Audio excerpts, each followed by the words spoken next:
Hello guys, welcome back. In this video I'm going to show you how you can easily bold a word or a specific part of your message on WhatsApp. Be sure to watch the video to the very end so you don't make any mistakes, and of course do not forget to like this video and subscribe to my channel.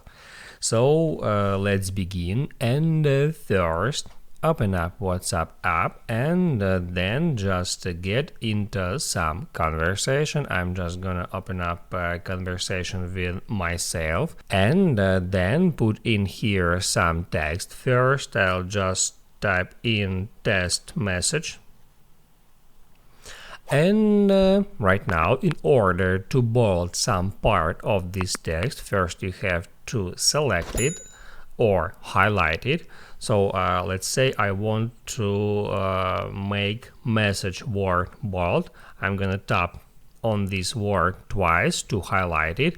Then you can drag it left or right to select the exact part of your message that you want to make bold, and then from the menu that pops up you have to hit add format and then select bold.